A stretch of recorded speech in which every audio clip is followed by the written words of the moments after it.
In Jen's studio, her TV will broadcast the only channel, which is called CAT TV. The main challenges I faced were to figure out the design of the TV and the shelves it will sit on, so I used Midjourney version 4 to combine a couple of different images I thought might work. Here's the TV image I ended up going with. From there I figured out the scale of the TV, then built it in Autodesk 123D. I had to account for VHS tapes that will be inserted in the bottom, plus there's some mechanical stuff and how the LEDs will illuminate it as well. I printed a test print in PLA and found some issues, and I made some adjustments. The reason the print is so slow here is because of something called ironing. That's where the hot nozzle on the printer smooths out the top surfaces by going back and forth at a very slow speed. The top of the design has a slit to insert a piece of paper. I came up with the template in Photoshop so I can insert different screens for animation. I'll also use a pure green screen in some situations so I can edit in any video I need. The final TV will be printed in resin, but it's really too cold to use resin right now in the garage, so I'll have to wait until spring. Next up were the storage shelves, where everything sits on. Here's the picture I used, which shows some shelves next to the door and this broom. This was the basis for the look, so I checked my original Photoshop reference and got some measurements and made the shelves in Autodesk.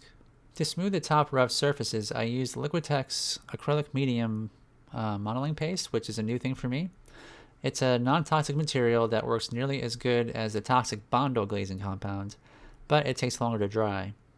To apply it, I used a flat business card and spread it evenly and let it dry. It dried really hard, which is great, and so I sanded each one and superglued on the wooden support legs and strips of styrene around the sides. After priming, I went ahead and painted the surfaces to match the reference. I used some tiny sea sponges and a stippling technique to make the whole thing look a bit rusty, worn, and very well used. I also used a toothbrush to flick paint all over it, so it breaks up the surface a bit. And I used turquoise, light blue, white, and lime green all mixed together for the main color. After that, lighter and darker shades were then added to give it depth, and the reds were blends of those colors with some red mixed in varying amounts. And finally, the whole thing got a spray down with the original blue color to blend everything together. To attach the shelves to the set so it will stay in place, I used brass tubing and a flat stock. So here you can see how I cut the tube with the saw.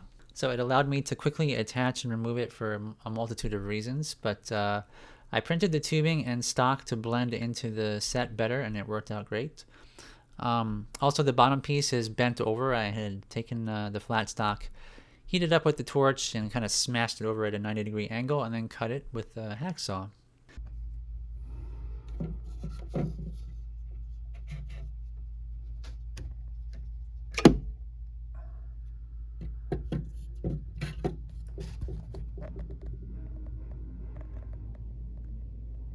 And you can see here how the shells may look for the actual series. I just threw some different props on there, and you can kind of get an idea of what that might look like.